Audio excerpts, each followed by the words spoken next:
Oi, pessoal. Deixa aqui, dando spoilers da nossa aula, que deixei o slide preparado. Bom, hoje a gente vai começar, né, na verdade, dar continuidade com Era Vargas, nesta aula de sábado. Espero que vocês estejam bem. Eu sempre tinha muita preguiça de ir às aulas de sábado, mas pelo menos vocês estão em casa, né? Não sei se isso é tão bom assim, mas estão.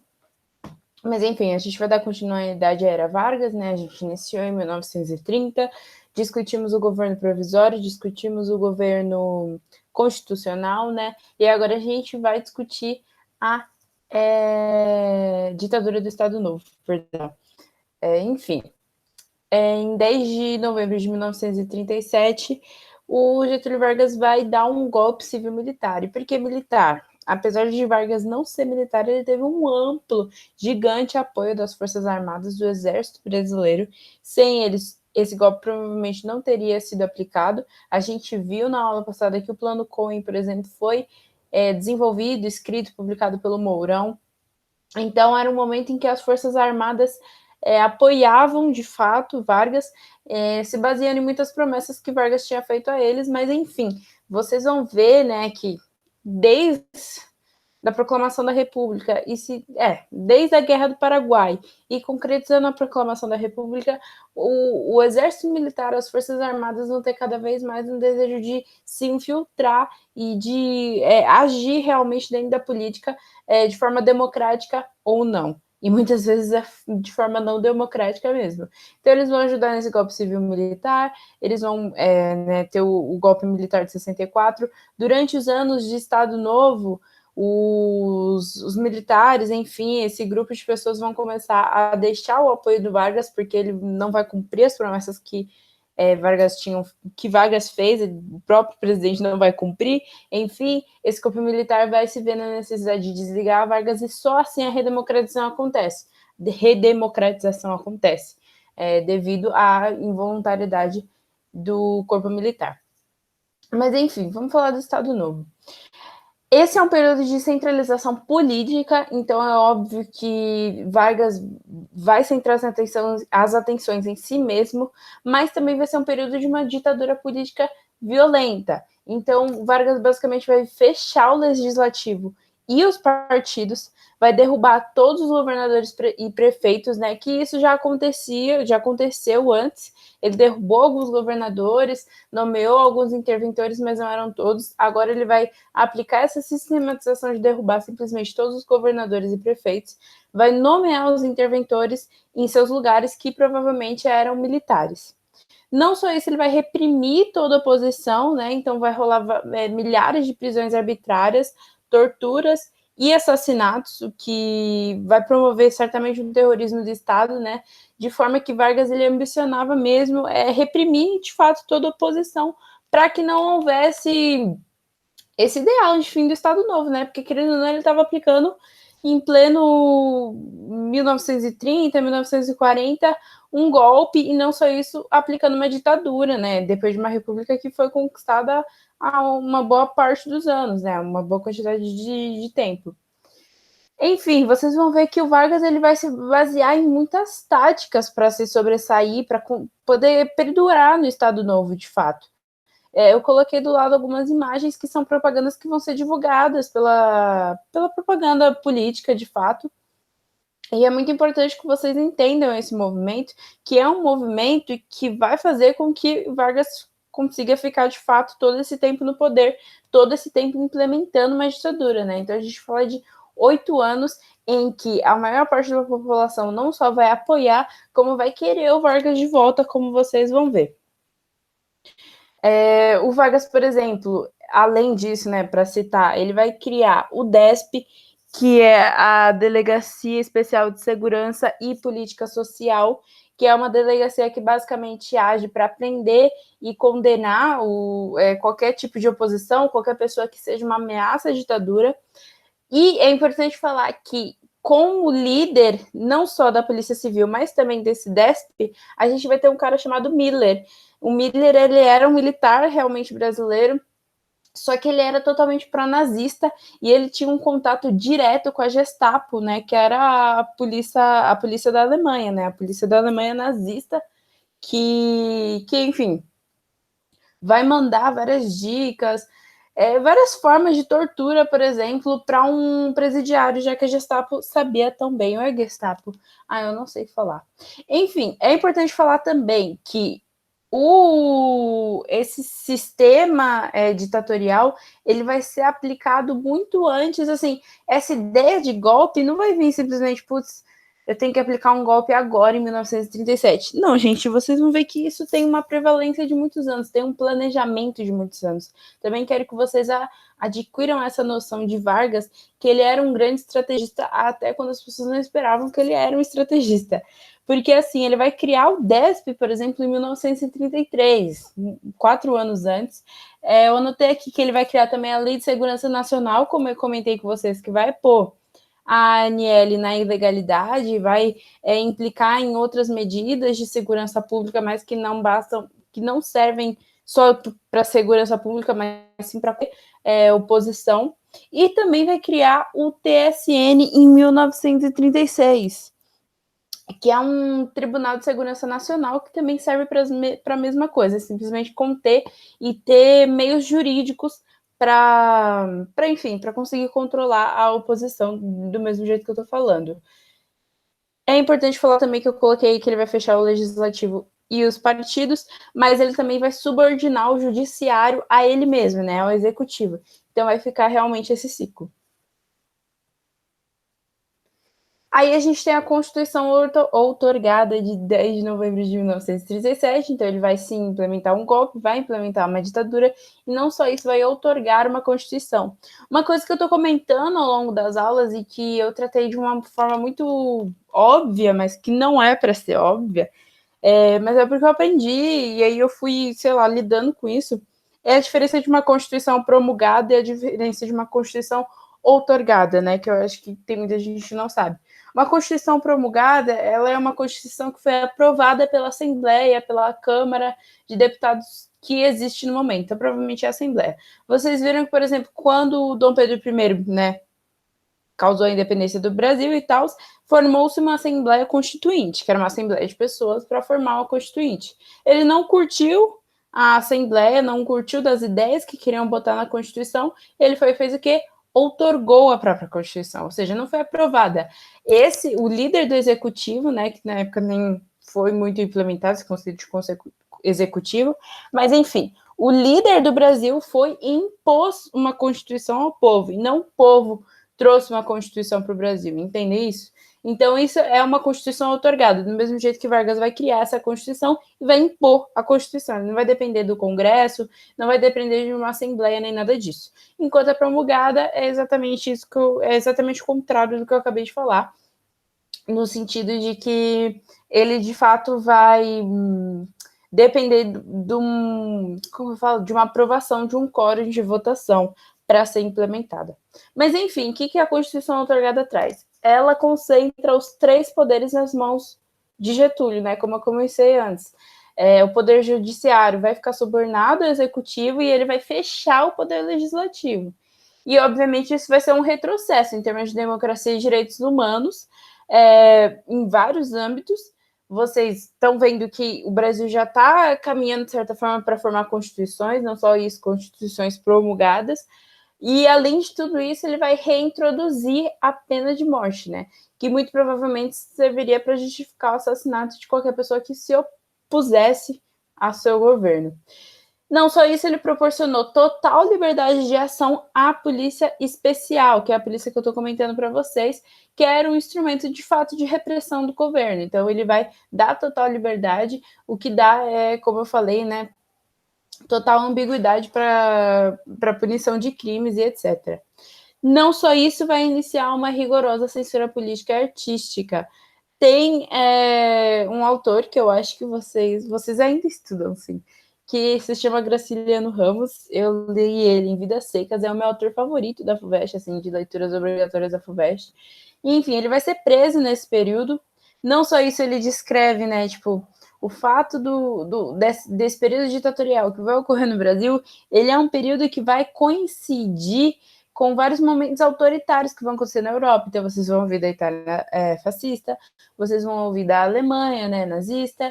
Não só isso, enfim, provavelmente vão ter outros lugares, mas o Brasil vai ocorrer um período ditatorial e autoritário, mas ainda assim que contém realmente um poder autoritário muito diferente do fascismo europeu, né? E, enfim, Graciliano Ramos vai chamar de nosso pequenino fascismo tupinambá, né? É um título que ele dá, e é um exemplo também de, como eu falei, da censura política e artista, porque ele vai ser preso, enfim. Não só isso, vão ocorrer outros casos de censura, e, mais importante do que isso, vai rolar a criação do Departamento de Imprensa e Propaganda, que é, assim, gigante, porque ele coordenava a censura e ele promovia intensa propaganda política nacionalista, ou seja, ele glorificava a imagem de Vargas. Sabe aquela imagem que vocês estavam vendo? Vou até voltar. Ó, ele ao lado de crianças e ajudando, ele conversando, não só, você vê que tem um monte de criança aqui que é o futuro do Brasil, enfim, é o DIP que vai promover esse tipo de propaganda. É ele que vai promover isso, vai iniciar com várias tentativas. Eu vou falar mais um pouquinho do DIP daqui a pouco. Mas, assim, ele vai ser muito importante porque o Getúlio, ele tem essa ideia, né, e esse consenso de que, basicamente, para que o Estado ditatorial não acabe, a maior parte da população tinha que apoiar esse Estado ditatorial. Então, vão ser implementadas várias coisas, várias propagandas políticas. A Hora do Brasil, que eu vou comentar com vocês daqui a pouco. Enfim, o carnaval vai ser criado nessa época, o samba vai ser apoiado, né? Apesar de ter muitos contrapontos, ter alguns sambistas que vão se manifestar contra Getúlio, ele ainda vai ter muita gente ao lado dele que vai usar as músicas para tentar, de fato, distrair a população. Além disso, em maio de 1938 vai rolar a Intentona Integralista. Os integralistas eram um grupo, né, que vocês viram, da AIB, que não foi criminalizado até então, né, não foi colocado na ilegalidade, mas ele vai apoiar o Estado Novo, porque basicamente ele também vai prometer várias coisas para esses integralistas. Só que, como está escrito aí, né, vai ser uma tentativa fracassada, mas inicialmente a AIB vai apoiar o golpe que criou o Estado Novo em troca de concessões que o governo iria fazer para eles, né? Só que essas concessões não foram feitas depois da tomada do poder, e aí vai rolar uma tentativa de retaliação pelos integralistas. Eles vão atacar o Vargas no Palácio do Catete e vai ser um tiroteio assim que vai durar horas. E durante a repressão, e enquanto essa repressão, né, vai rolar, eles vão exilar diversos integralistas e a AIB vai ser colocada de fato na ilegalidade, mas eles ainda vão conseguir sobreviver a esse ataque e tudo. Tem até uma noticiazinha que eu coloquei aqui, né? 8 cadáveres no Guanabara e, maior ainda, o número de mortes na batalha travada no Palácio Presidencial. O Palácio do Catete, gente, era o palácio onde o presidente do Brasil ficava. Então, isso acontece desde o período da República, não sei se eu comentei com vocês, assim, República Oligárquica. E, enfim, era onde o presidente se localizava, que era um lugar no Rio de Janeiro. Então, ainda não tinha aquela coisa em Brasília. Brasília só vai surgir em JK. Então, enfim, essas coisas vão acontecer no Rio de Janeiro.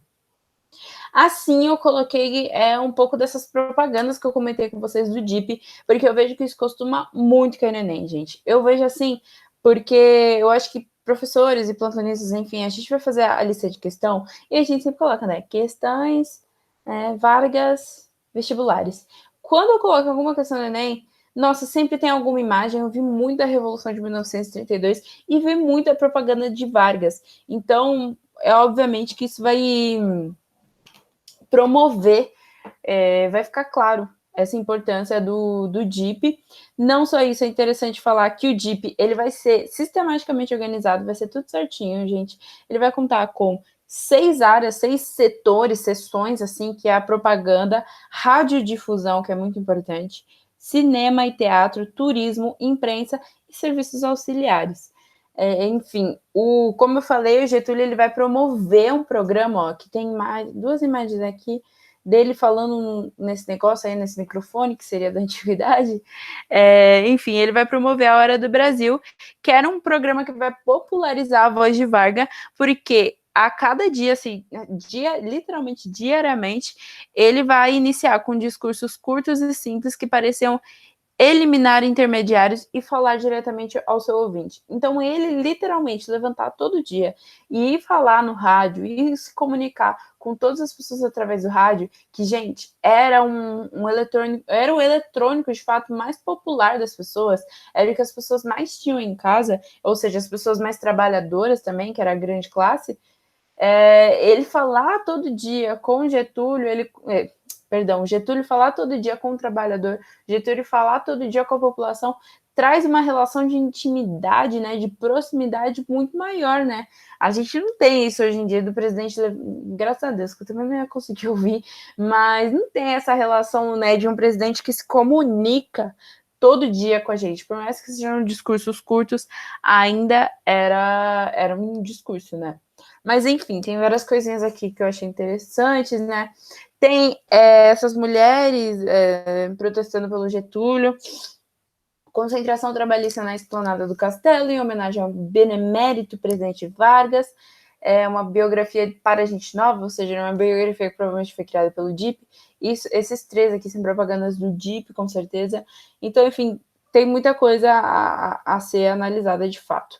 O DIP vai ser criado em 1939, tá, gente?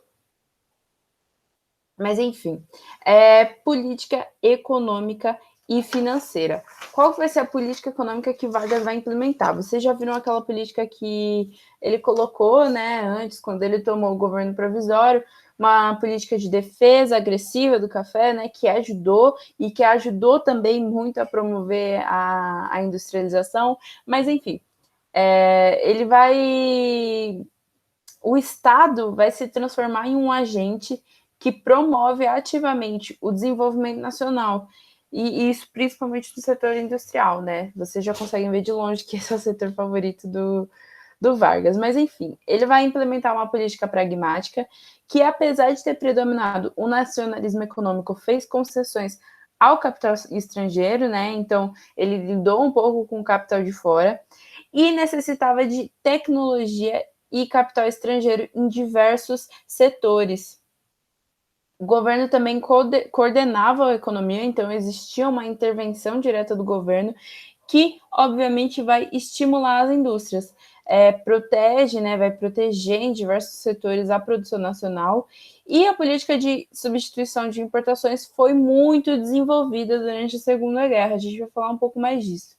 Não só isso, o Getúlio vai suspender o pagamento da dívida externa para enfrentar a crise na balança de pagamentos do governo brasileiro, né? Então, vocês estão vendo, né? A dívida alguma hora chega, vocês viram no primeiro reinado, no segundo reinado, vários empréstimos que a gente conversou contraídos com a Inglaterra, e aí agora os presidentes estão aí correndo atrás. Campos Salles também vai suspender o pagamento da dívida, e você já vem a fama do Brasil de caloteiro, porque também vai suspender novamente o pagamento da dívida externa. E depois, é importante falar que depois de uma negociação com os credores, ele vai ser retomado, tá? Em 1940. Então, demora, mas paga. Aqui eu coloquei também algumas imagens enfim, carros.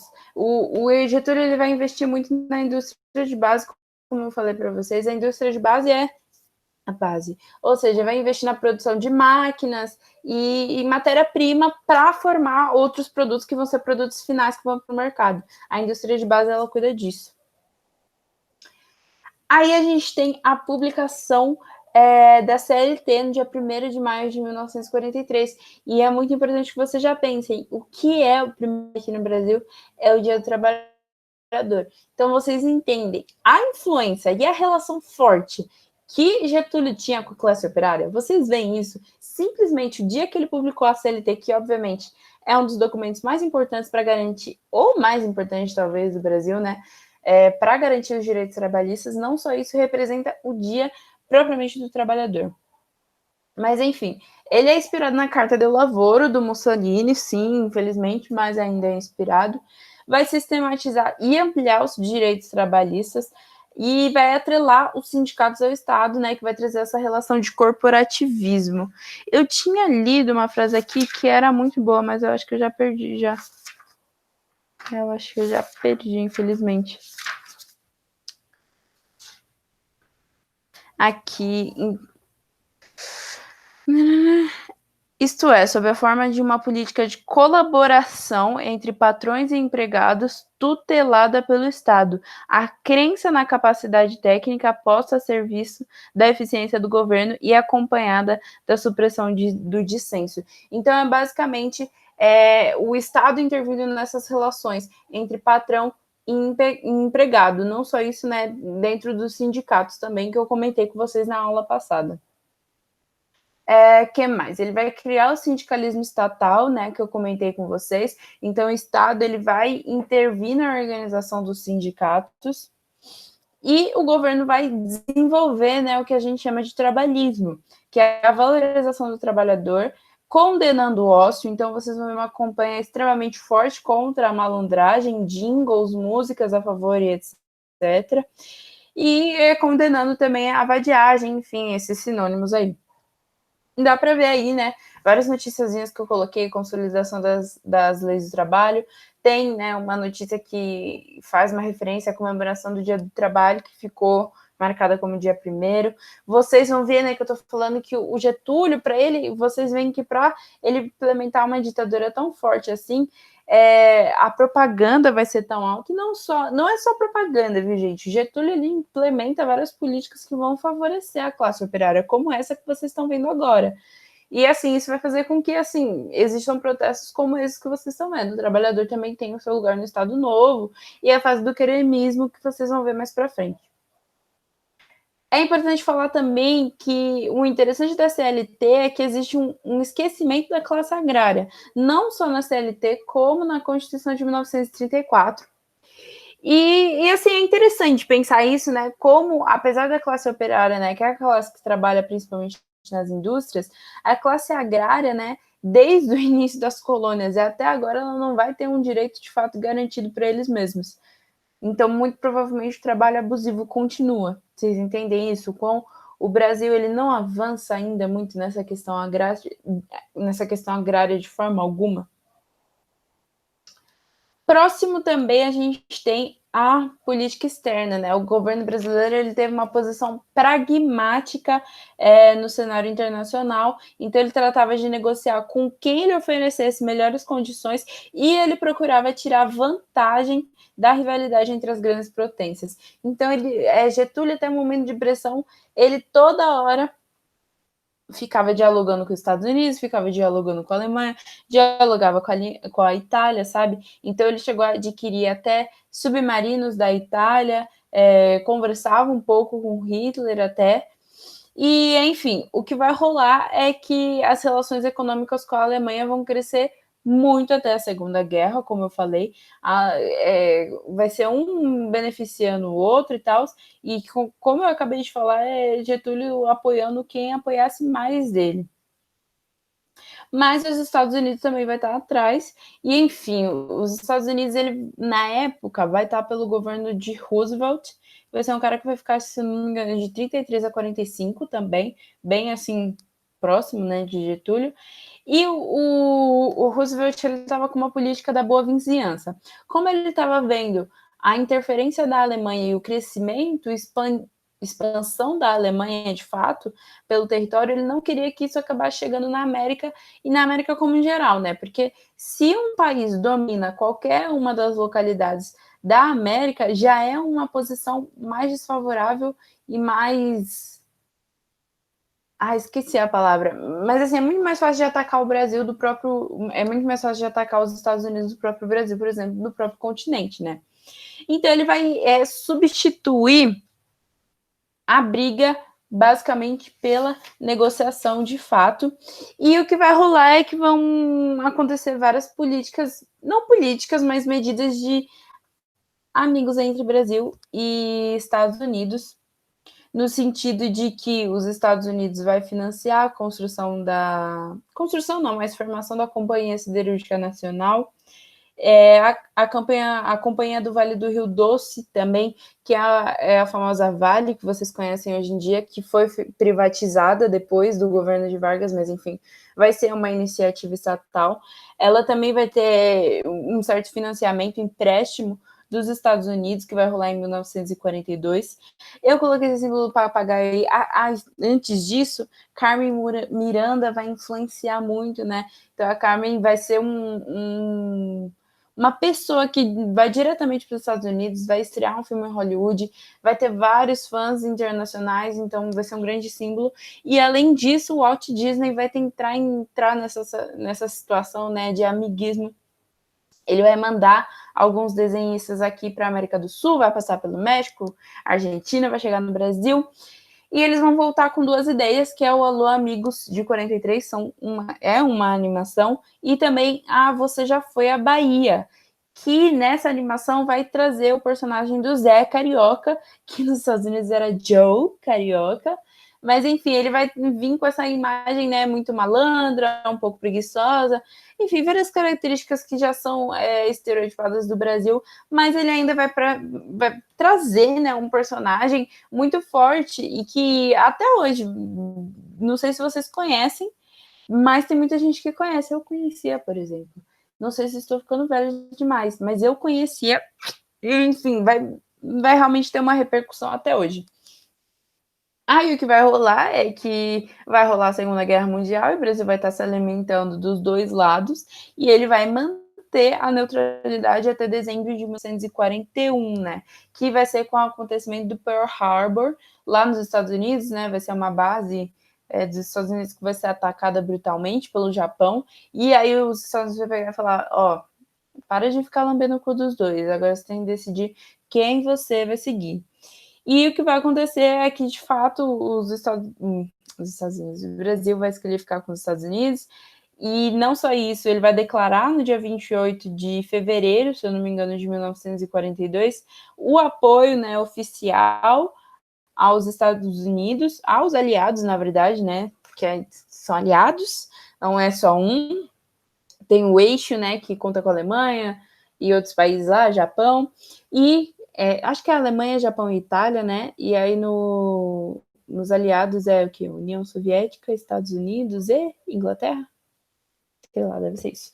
Não sou professor de História Geral, mas enfim, o Getúlio vai declarar apoio aos aliados, e não só isso, os alemães vão ficar putaços com isso, e aí os alemães vão torpedear, né, através dos próprios submarinos deles, vão torpedear vários navios mercantes do Brasil. Então o Brasil estava começando a mandar várias coisinhas, sabe, mimos, enfim, para a Inglaterra, para os Estados Unidos, assim, não mimos, mas de fato mantimentos, coisas que obviamente numa guerra esses países precisam.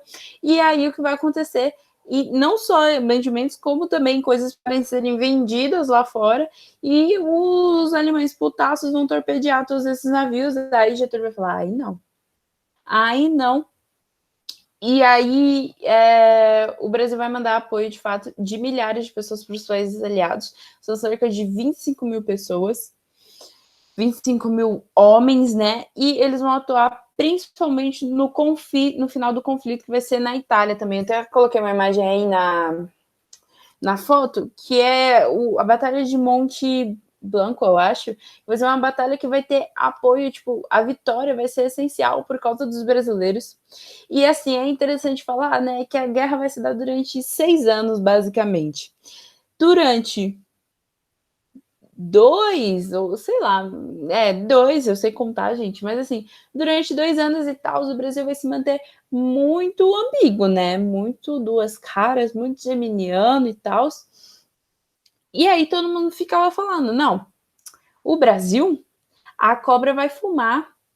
É mais fácil uma cobra fumar do que o Brasil entrar na guerra. Eles ficavam falando isso toda hora. Não, é isso, o Brasil não vai entrar na guerra, não é para o Brasil essa coisa, não vai ser deles. O que acontece, vocês estão vendo que o Brasil vai entrar na guerra, né, através até da Força Aérea Brasileira ou da Força Expedicionária Brasileira, e a cobra fumou, né?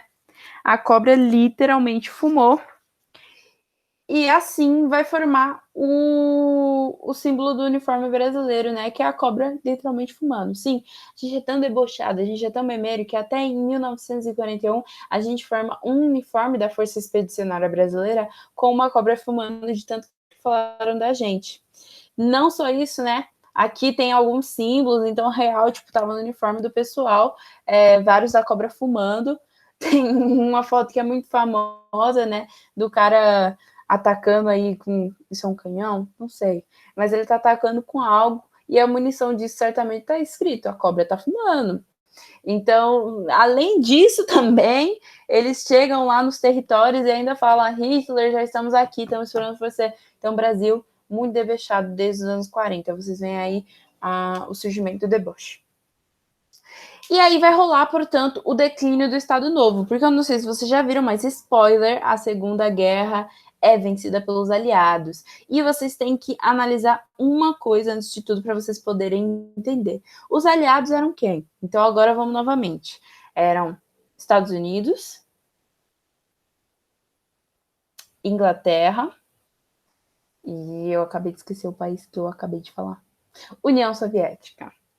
Todos os países democráticos, não, e tal, e tudo.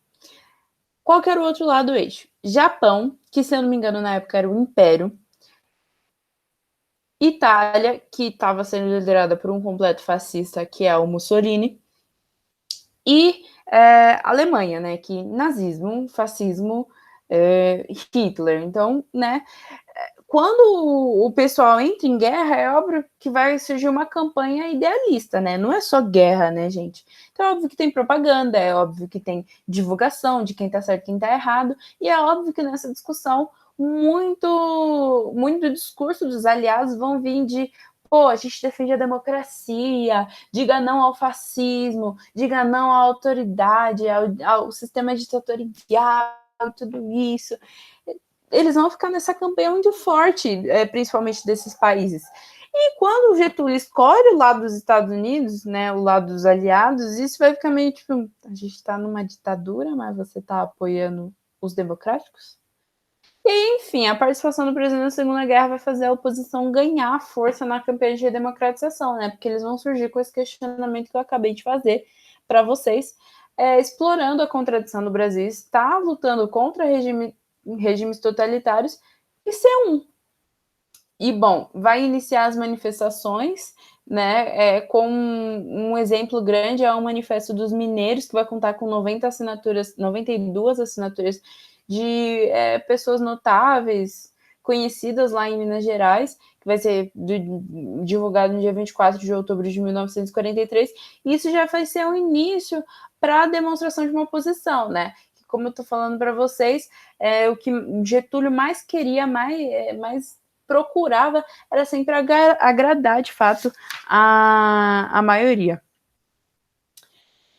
Bom, o que vai rolar? Vai rolar essa pressão e tal, a oposição vai ganhar mais força, mais força, mais força. Ah, Camila, mas não existia uma repressão forte? Existia, gente, mas quanto mais o povo aumenta, é por isso que, em primeiro lugar, já existia a propaganda. Se fosse para ele deixar o pessoal livre para virar oposição e depois matar, ele ia matar todo o Brasil, né?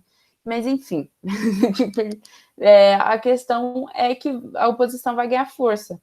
E Vargas vai ter que começar a promover o início da democratização. Então, ele vai marcar as eleições presidenciais para o dia 2 de dezembro de 1945, que eu vou explicar um pouquinho mais como vai se dar depois, e vai decretar anistia política e liberdade partidária, né? Então, você pode ser de qualquer partido, portanto, o Partido Comunista vai ressurgir. E a anistia política, como eu falei, que vai trazer a soltura, por exemplo, de Luiz Carlos Prestes, que vocês viram lá atrás, né? Até Olga Benário tinha sido extraditada de volta para a Alemanha, estava grávida, e o bebê dela foi achado com 14 meses, que seria a Anitta. A Anitta estava sendo criada pelos avós, então imagina a condição do Luiz Carlos Prestes ter sido preso em meio a isso, de ver a mulher grávida ser extraditada e provavelmente morta, né, que vai ser confirmado depois. Mas, enfim, não só isso, vai surgir uma campanha queremista, que é articulada por círculos trabalhistas ligados a Vargas. Então, boa parte da classe operária, desses trabalhistas que a gente está conversando, que são muito ligados a Vargas e que interpretam o fim do Estado Novo, interpretam o fim do governo de Vargas como uma ameaça aos direitos, né, aos direitos trabalhistas que eles estão conseguindo há algum tempo. Então, queremos Getúlio com ou sem constituinte, e ainda do lado tem queremos Getúlio porque ele nos deu a aposentadoria. Então, né, uma frase muito importante, muito significativa. Isso vai ocorrer, gente, em 28 de fevereiro de 1945, que ele vai fazer um ato adicional lá na Constituição de 1937, marcando essas eleições presidenciais. Mas, enfim, o que o queremismo queria fazer? Eles defendiam a instalação de uma Assembleia Nacional Constituinte com Getúlio no poder e, posteriormente, deveriam ser realizadas eleições diretas para presidente, nos quais Getúlio deveria concorrer. Então, esse movimento não estava falando por Getúlio, mas ele mais que queria isso, né? Porque o pessoal não só estava defendendo a intervenção do Getúlio na Constituinte, numa futura Constituição, como queriam que ele fosse capaz de concorrer já no próximo governo. Então, de 15 anos, vamos para mais 4, vamos para 19, sabe? E como, assim, Getúlio não estava falando nada e tal, estava meio quieto, mas a oposição de fato sentiu que Vargas queria se manter no poder, né? E aí, sob o comando dos militares, eles desencadeiam um golpe de Estado e aí falam, não, sai. Vargas volta lá para São Borja, no Rio Grande do Sul, que é a cidade dele, né? Ele vai voltar para São Borja e aí vai desencadear. E aí, basicamente, esse governo vai ficar sem presidente até dia 2 de dezembro. E isso é o fim da era Vargas no dia 29 de outubro de 1945. Bom, o que vai rolar nesse período, né? Tem muita coisa que vai rolar, muita bagunça, assim. Durante esse período, Getúlio vai conseguir ajudar, auxiliar ou criar 2 partidos. Então, ele vai fundar o PTB, que é o Partido Trabalhista do Brasil, ou brasileiro. Me perdoem, eu não sei qual que é o nome certinho. Não tá aqui. Mas, enfim, ele vai criar o Partido Trabalhista Brasileiro, que ele vai falar que é um partido que são dos trabalhadores, não é para os trabalhadores. Então, os trabalhadores tinham que compor esse corpo político porque era, de fato, direito deles. Não só isso, ele vai criar também o Partido Socialista Democrático, né? Que é um partido já que vai ser um pouco mais... como que eu posso falar? Esqueci o nome. Ele vai ser um partido mais centrista, ou seja, ele não vai ter linha de esquerda, linha de direita. Tanto que aí ainda tem até uma frase muito famosa, que é o PSD está mais à esquerda da direita e à direita da esquerda. Mas, enfim, vão ter esses 2 partidos que vão ser, basicamente, apoio do Vargas e criação do Vargas, e vai ser uma coligação muito, muito boa, porque, assim, ele vai eleger 3 presidentes em 19 anos. O João Goulart, por exemplo, era do PTB, acho que do PSD também era o JK, o Getúlio Kubitschek, enfim, vão ter vários nomes famosos em cada um dos partidos. Do outro lado, a gente vai ter o desenvolvimento da União Democrática Nacional, que não tinha nada de democrático. Esse era o partido que era bastante liderado por Carlos Lacerda, que é esse carinha aqui. E aí eu lhe pergunto, você já ouviu falar no nome de Carlos Lacerda? Já, não sei se lembra, mas já ouviu que eu falei para vocês que quando fundaram lá atrás o Partido Comunista Brasileiro, antes a Aliança Nacional Libertadora, né? Perdão, quando a aliança foi formada, o que aconteceu? Eles nomearam Luiz Carlos Prestes para presidente. Isso foi tipo num teatro, num auditório, assim, coisa assim. Quem vai nomear e quem participava da ANL? Carlos Lacerda. Só que aí a questão não se sabe exatamente o que aconteceu durante os anos, né, que foram se passando, mas Carlos Lacerda se desligou totalmente da esquerda e do comunista e assumiu um perfil completamente ultraconservador e tudo. Vai ser uma grande oposição do Getúlio, principalmente no próximo governo dele, que vai ser o governo, né, democrático. Sim, Vargas concorre à eleição e ganha, mas não nessa. E, enfim, ele vai ser o líder desse partido e ninguém sabe direito por quê, mas esse, de fato, é um partido conservador, acho que eu escrevi aqui, moralista, antidemocrático, e que tinha uma vocação muito golpista, por isso que eu falei que ele não tem nada de democrático. Era um corpo formado muito por militares, não só militares, mas aquela elite granfina, como... esqueci o nome. Como os cafeicultores, como aquela elite agrária que a gente está falando, né?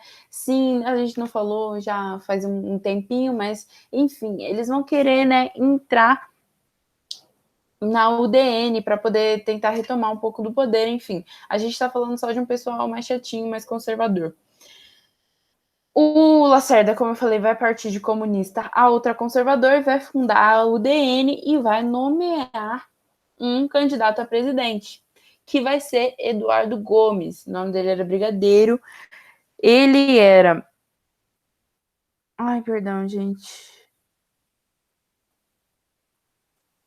Enfim, ele era líder da Força Armada, se eu não me engano. Só queria confirmar isso, eu achei que eu tinha deixado anotado.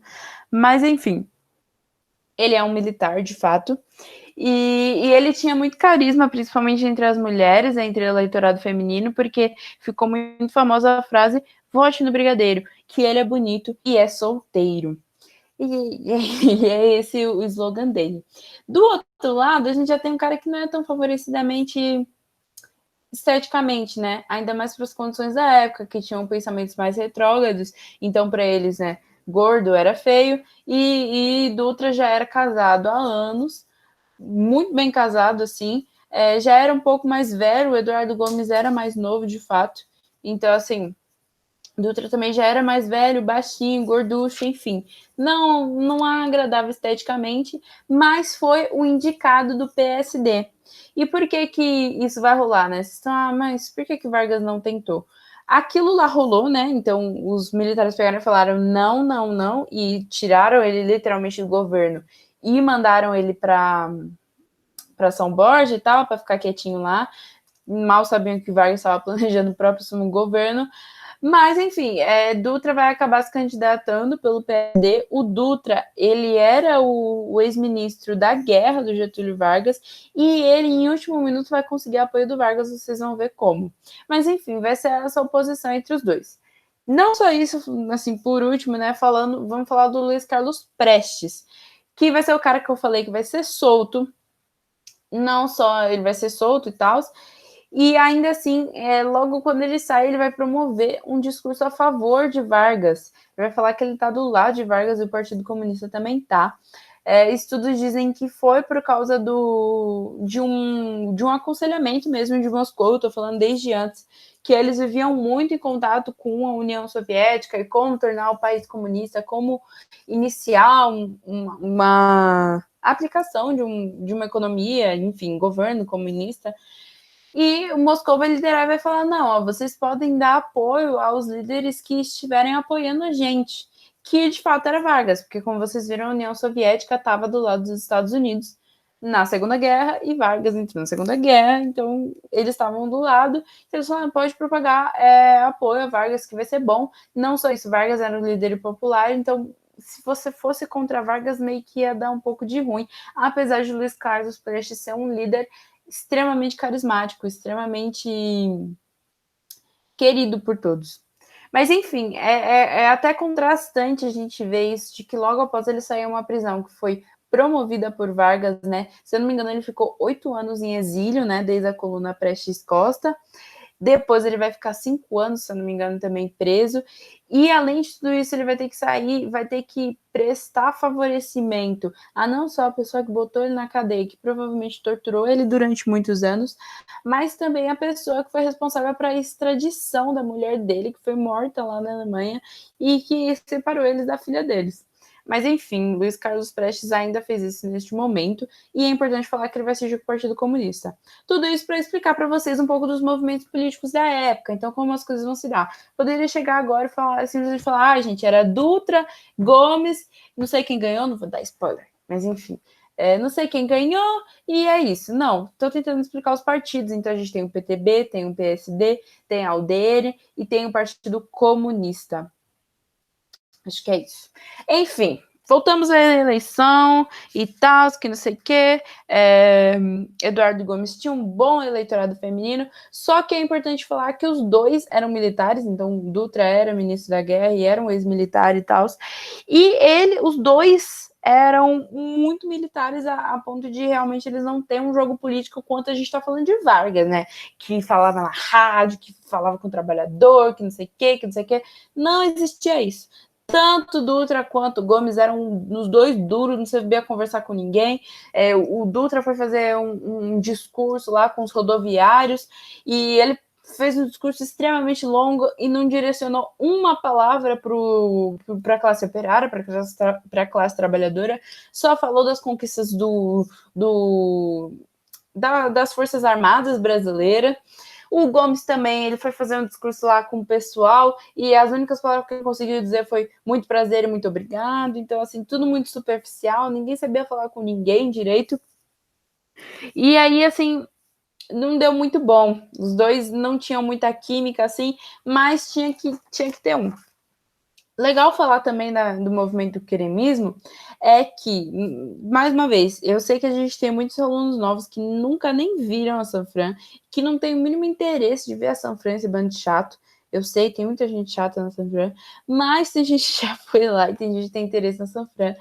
E uma coisa interessante do queremismo é que o pessoal do Centro Acadêmico do 11 de Agosto, que é o Centro Acadêmico da faculdade, vai se unir e decide ir na Sé falar mal do Getúlio, tipo, falar mal, simplesmente falar, você não pode querer o Getúlio é horrível, que não sei o quê. E eles vão ser completamente uivados e xingados e agredidos e acabados. O pessoal, assim, isso na Sé. Se hoje em dia já é uma praça de trabalhador, você vê muita gente por lá, nos anos 1940 também vai ter isso. Então, os estudantes vão estar lá e, tipo, vão ser escarriçados, rechaçados pelo pessoal, agredidos, vamos falar, agredidos. O pessoal vai para a faculdade também, vai quebrar as vidraças, tudo vai ser a maior revolta que vai acontecer no Rio de Janeiro até também, porque é isso, não mexam com pessoas que apoiam o Getúlio. Até hoje você vai ver vovozinho que viveu na época do Getúlio te agredindo se você falar mal do Getúlio, então tome cuidado. Mas, enfim, além disso, eu vou falar agora do trunfo que fez com que Dutra vencesse a eleição. O que vai acontecer? O Gomes, ele estava com uma enorme liderança esqueci o nome. Uma enorme liderança nas eleições mesmo, enfim. E ele vai ter essa enorme liderança e tal, ele estava se dando muito bem e tal. Deixa eu até pesquisar aqui a frase. Ou eu anotei na minha folhinha. Enfim, ele estava se dando muito bem, ele estava ganhando. O pessoal dos militares já estava.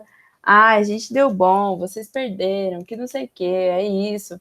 Até que, no meio do Teatro Municipal do Rio de Janeiro, para uma plateia escolhida, o Gomes decidiu posar de valente e vai falar mal do Vargas e declarar que dispensava os votos dos getulistas, uma malta de desocupados. Ele vai chamar o pessoal que apoia o Getúlio. Bom, não só falando isso, a campanha getulista, né, que é a campanha queremista, vai no próximo dia divulgar o quê? Ele vai dizer que eles vão associar a palavra malta, como eu falei, né, uma malta de desocupados, eles vão associar a palavra malta à expressão marmiteiro. E, assim, eles vão ir para a rádio, vão martelar cotidianamente por ondas curtas, ouvidas em todo o país, a informação de que Eduardo Gomes dispensava os votos dos marmiteiros. Nisso já foi o fim, né? Os marmiteiros é a classe operária que trabalha todo dia, leva a própria marmita, se baseia naquele arroz, feijão, ovo, bife, às vezes, enfim. Esse pessoal vai se auto-intitular de marmiteiro e vai falar, quer saber? Sou mesmo. E aí? E agora? E esse pessoal que tinha boa parte, assim, que tinha a capacidade de votar, né? A gente não tá falando do pessoal de fora, eles vão pra rua e eles vão votar contra. Então, eu até coloquei essa imagem aqui, né? Que fala a canção dos marmiteiros, de Eduardo Gomes, trabalhadores, na defesa de nossas leis sociais e para a garantia dos seus direitos, votar em nosso amigo e líder, governo Getúlio Vargas. É porque eles ainda queriam permanecimento de Vargas, mas Vargas estava quieto, viu, gente? Estava quieto, até que pá. Governo Dutra. Governo Dutra, ele vai rolar, ele vai ser eleito em 1946, porque, como vocês viram, os trabalhadores vão ir em massa votar contra o Gomes, depois de ter ouvido que eles eram marmiteiros. Também vai ter muito apoio por causa de uma coligação entre o PSD e o PTB, né, que são partidos que eu já expliquei para vocês. Então, eles vão se unir, vão conseguir esse apoio para o Dutra. Ele vai ser eleito com 52% dos votos contra 34%. E, assim, 13,4% da população votou, né? Porque, principalmente, o direito dos analfabetos vai ser... o direito de voto dos analfabetos vai ser cassado nesse período. E, né, o governo Dutra, antes disso, ele desempenhava o ministro de guerra de Getúlio Vargas. Não só isso, eu queria falar que durante as eleições, na verdade, no último minuto, era muito próximo das eleições, o Vargas vai se posicionar de fato. E ele vai dizer: o candidato do PSD, em repetidos discursos, e ainda agora em suas últimas declarações, colocou-se dentro das ideias do programa trabalhista. Ele merece, portanto, os nossos sufrágios. Estarei ainda ao lado do povo contra o presidente se não forem cumpridas as promessas do candidato. Isso já foi uma enorme campanha para o Dutra. Tanto que, assim que ele falou isso, começaram vários cartazes com a foto de Vargas, sublinhada por um texto direto e curto. Ele disse: vote em Dutra. Não tinha nem assim, Getúlio disse, não precisava nem da foto. Na verdade, ele com maiúscula, você já sabia quem a gente estava falando. E aí foi isso. No dia 2 de dezembro, 6 milhões de brasileiros, que representavam 13% da população, saíram de casa e formaram filas nos locais de votação para votar a favor de Dutra, depois de ter chamado um monte de gente de marmiteiro. Não Dutra, né, o Gomes. Depois de ter chamado um monte de gente de marmiteiro, que não é exatamente marmiteiro, mas ainda assim, e ainda ter agora o apoio do Getúlio em último minuto. Isso foi uma carta de Getúlio, uma carta que ele mandou, ainda ele nem foi a público falar, que declarava apoio formal a Dutra e que foi lida no último começo de Rio de Janeiro na campanha do próprio Dutra. Então, como eu falei, foi de último minuto. Mas, enfim, agora a gente inicia o governo de Dutra, a gente vai falar um pouquinho dele, e logo com o início desse governo a gente tem uma Constituição promulgada, né? Que agora eu expliquei para vocês o que significava promulgada. Então, sim, ela foi aprovada pelo Congresso, pela Assembleia, enfim. Eles optaram pelo formato liberal e democrático, entretanto, em alguns pontos, dava continuidade ao modelo corporativista do Estado Novo. Então, o Estado sempre querendo se relacionar nessas relações, como eu comentei antes com vocês. Ele assim, tem 3 pontos que a gente pode caracterizar. Ele tratava da redemocratização, né? Então, ele repôs a exigência da democracia e do exercício dos direitos políticos como em condições incontornáveis para a vida pública brasileira, mas também era uma Constituição limitada, porque assim perpetuaram-se no poder os mesmos grupos, uma elite de grande forma, exclusão do direito de voto aos analfabetos, né, que eu estou falando para vocês, excluiu do sufrágio a maior parte da população, porque assim, gente, a taxa de alfabetização só foi completamente diminuída agora nos anos 2000, então imagina 60 anos atrás, ou mais, né? Enfim, restrição do direito de greve. Então, agora as pessoas não podiam, né, realizar greves. Não incorporação dos trabalhadores do campo à legislação trabalhista, que foi algo que eu já comentei algo com vocês antes, e que, assim, a gente está chegando em 1946 e ainda a classe agrária não é respeitada, ainda a classe agrária não é discutida. Então, isso é gigante de importante, que vocês veem que a gente está conversando aqui em 1500. Obviamente, existia escravidão, que é já um sistema extremamente e muito pior do que isso, mas ainda assim, mesmo após isso, o pessoal rural vai ser extremamente desvalorizado. E isso vem de um pensamento que vem desde a colônia, querendo ou não, que adotou um sistema trabalhista e que até então, né, até 1946, apesar de ter saído da escravização, por exemplo, ainda não era nem obrigada a respeitar algum direito trabalhista. Mas enfim. E não só isso, eles impediram a investigação dos crimes do Estado Novo. Então, enquanto as pessoas foram anistiadas, né, o pessoal Luiz Cláudio Prestes, muita gente que foi preso injustamente, só por ser oposição, não só isso, o Estado Novo não foi investigado, né? Então, impediram a investigação dos crimes, todas essas torturas, assassinatos, coisas que a gente sabe que foram injustas, foram parte de uma ditadura extremamente violenta, eles vão ser deixados de lado. Além disso, vai rolar a organização dos trabalhadores dentro da Constituição, o que significa que, por exemplo, não suprimiu o imposto sindical, vai estabelecer a ideia do sindicato como órgão de colaboração com o Estado, então ele tem que ter uma relação de Estado e sindicato, uma comunicação entre os dois, e o princípio de unidade sindical foi mantido, assim como o poder do Estado de intervir na unidade sindical. Então vai ter uma classe de secretários, vai ser só um sindicato de secretário. Vai ter uma classe de professores, vai ser só um sindicato de professores. E não só isso, todos esses sindicatos têm que ter uma relação com o Estado de, ó, vou dar greve, ó, queremos isso, ó, queremos aquilo, sempre informando o Estado e sempre obedecendo o poder estatal. É isso, gente. Eu espero que a aula não tenha ficado muita coisa. Eu acho que é a primeira vez que eu jogo dois assuntos assim para vocês diferentes. Eu até mudei os slides porque eu queria que vocês conseguissem ver que a gente mudou, eu finalizei Vargas, a gente falou do que vai rolar, né, da Segunda Guerra e tudo isso, as coisas mais importantes. Se eu esquecer de algo, eu trago para a próxima aula. Mas, enfim. Aí agora a gente inicia Dutra. A gente vai terminar. Dutra é muito rapidinho, gente. Agora a gente vai passar por uns presidentes muito rápido. A gente vai passar, por exemplo, depois de Dutra. Eu quero falar de Vargas porque eu acho que assim, Vargas, ele é um ciclo inteiro tão gigante, sabe? E ele tem muita coisa que vai ser concluída no governo dele, porque, para quem não sabe, ele vai se suicidar. Então tem aquela frase, só morto sairei do catete, e ele faz de fato isso.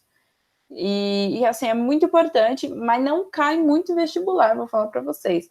Cai mais esse período de Estado Novo, de Era Vargas, enfim. Mas eu vou falar só um pouquinho do governo de Vargas logo após isso.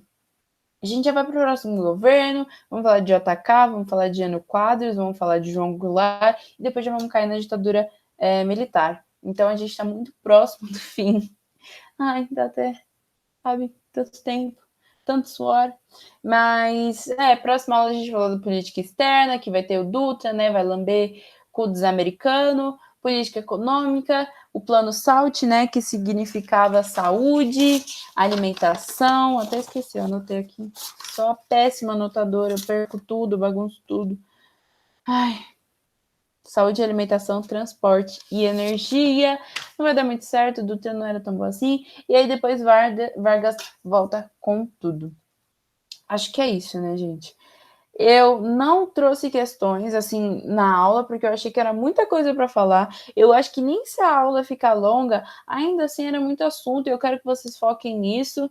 E eu vou fazer a lista de questões, então elas vão ter umas questões muito boas, tipo, vou escolher as melhores mesmo. Sugiro que vocês façam, porque, como eu falei, Era Vargas é um assunto importante, cai, e Estado Novo cai demais, então vai ser o conteúdo dessa próxima lista de questões. Eu sei que o feriado para vocês descansarem, eu quero que vocês respeitem isso, mas, por favor, tentem fazer essa lista de questões, porque, como vocês viram, a gente já não tem as questões nessa aula, então é legal que vocês treinem o conteúdo e vejam, de fato, como o conteúdo vai cair nos vestibulares, tá, gente? Então é isso, bom feriado. Obrigado por verem minha aula no sábado, eu sei que é muita luta, e até!